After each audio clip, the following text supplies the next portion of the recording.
On a regular evening in 1979, a man boards a train in Kyoto, Japan. It's just before midnight, and something about tonight just doesn't feel right. Because as he sits down in his regular seat, another man, 6 foot tall dressed in a suit, boards right after him. Unaware of what's about to happen, he watches the man as he sits directly opposite him and reaches into his briefcase.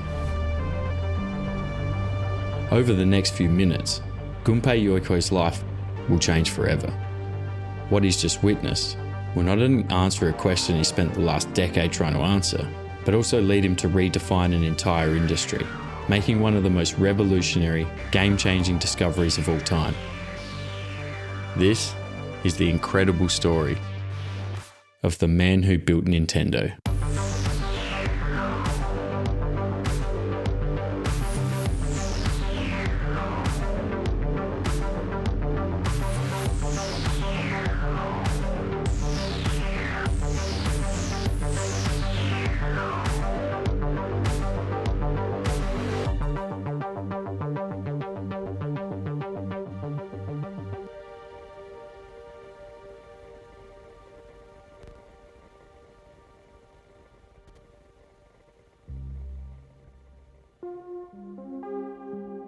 Hiroshi has a serious problem.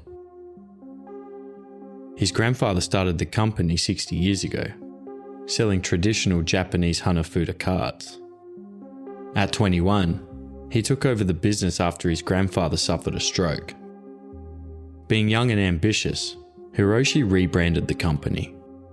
Nintendo was the first producer of Western-style playing cards in the whole of Japan, and just a few months ago, they were also the biggest. After the Second World War, people were eager to live their lives again. After 6 years of living in fear, ruled by an emperor who claimed to be God, the Japanese people didn't have much freedom. So when it finally came to an end, people were looking for anything to enjoy themselves. And with not much money to spend, playing cards became the go-to source of entertainment for most of Japan. With Nintendo being the only producer at the time, they quickly monopolized the market. But as Japan began to rebuild, so too did the economy. The country turned into one of the largest economies in the world, and people were no longer interested in cheap entertainment. The playing card market collapsed, and Nintendo's share price fell to 6% of its original value. Now Hiroshi's $2 million in debt, and the business doesn't have long left to live. What he needs is something big. Something, or maybe even someone. Just a few miles away, a man's just arrived home from work. There should be 4 pairs of shoes outside his door, but today there's only 3. His youngest son hasn't returned from school. Growing up through the war, most kids didn't have the luxury of having toys to play with. Gunpei Yoikoi was no exception. His father's tried to keep him occupied by teaching him the piano, but what 9-year-old wants to sit in front of a piano? Forced to improvise, he builds his own things to play with, using whatever he can steal from his neighbourhood. It becomes a hobby, and as he grows up, not much changes. Through school and college, he spends all of his free time working on his creations, locked away in his dorm room, deep at night, often through to the morning. For Gunpei, it's an escape, the place where he can forget about the real world. He skips class, misses deadlines, and before long his time's up. He graduates with low grades and gets rejected by all the big companies in his city. With no other option, he's forced to settle for a low-paying job. A maintenance role at a local playing card factory. Hiroshi has a decision to make. In attempts to revive his dying business, he spent the last few years attempting to expand. First was the food industry, selling instant rice and ramen noodles. A genius idea, he thought. But with that not working out so well, he moved on to the hotel business, setting up a few chains around the city. That also failed. His most recent attempt at taxi service. This time it really was genius. That failed too. Every morning he walks the same path through the factory floor up to his office. Lines that used to be overrun now left empty. Boxes that used to ship each morning now sit for weeks. Does he let go of his dying business, get a regular job and try to pay off the rest of his debt? Or does he continue doing what he's doing, holding on to the hope that one day, a miracle will cross his path? Gunpei has been working full-time now for just over a month. Embarrassed by how his life's turned out, he plans to just keep his head down and hold off till retirement. But luckily for Gunpei, with not much to do around the factory most days, he gets to do what he's always done. Whenever no one's watching, he takes company equipment and works on his creations. Today, an extendable arm, made from old machine parts and screws he stole from the stockroom. He smiles. His life hasn't turned out the way he imagined, but at least he still gets to enjoy doing what he loves.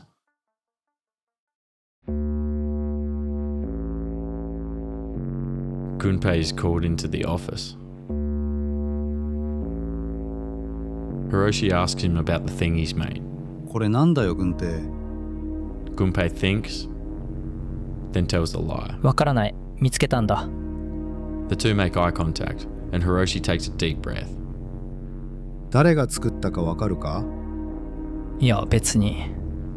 Hiroshi looks at the contraption, then says, 悪いけど調べてくれないか？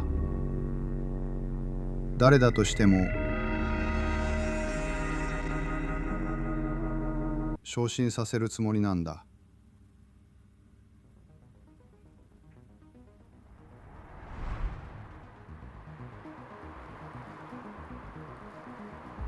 Over the following months, the two of them got to work on turning Gunpei's contraption into a marketable product, and by the end of the following year, the Ultra Hand had become a nationwide sensation. The factories were running 24/7, and the stores couldn't stock the shelves fast enough. Not only had it saved Gunpei's job, but also saved the entire company. Gunpei was promoted to the head of his own department, where he could work on his creations full time. And month after month, Nintendo would release those creations, each one finding more success than the last. It was working, and by 1969, Gunpei Yokoi and Hiroshi Yamauchi had built a name for themselves. Nintendo was no longer a small playing card company, but a rising name in the game and toy industry. Everything was going great on the inside, but on the outside, the world was beginning to change.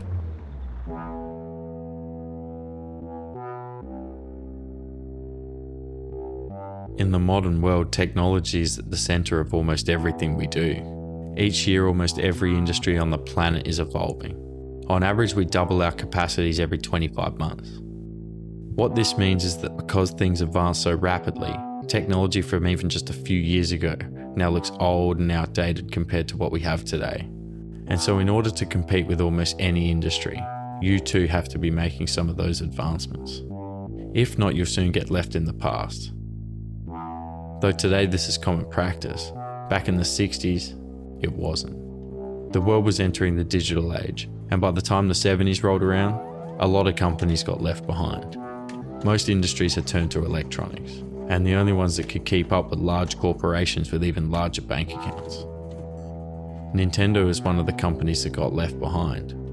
Being a small company from a small town, they couldn't afford to compete, and with the gap in technology growing further and further with each year, they soon gained a pretty bad reputation. Nintendo had turned into a company that was behind the times, a company that sold inferior and outdated products that no one really wanted.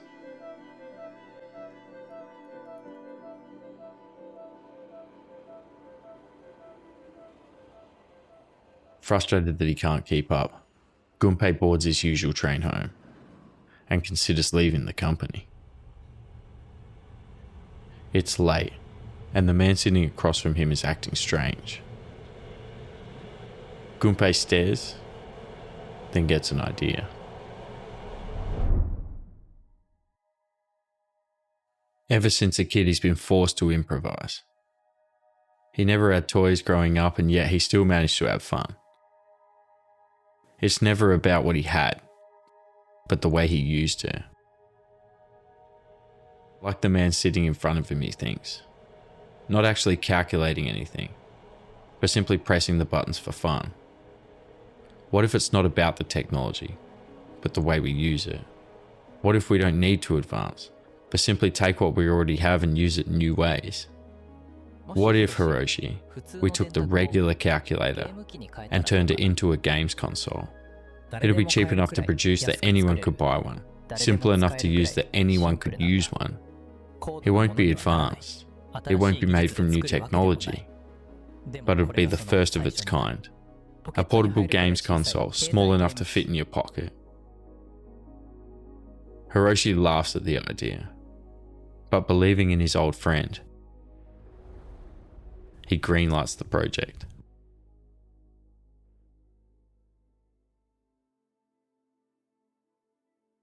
Nintendo prepare for the release of their latest product, but Hiroshi has his concerns. Critics are claiming it's nothing but a useless toy, an inferior version of what's currently on the market.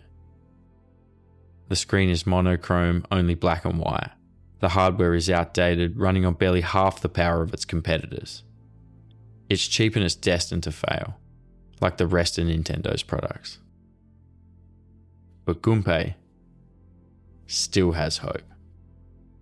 If a man will play with a calculator for fun, why wouldn't he use our version? It isn't powerful, it isn't complex, but it's unique.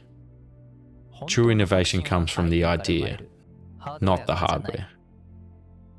Maybe one day, from the schoolyards of Japan to the New York subway, everyone will be using one. Maybe one day, everyone will know Nintendo's name.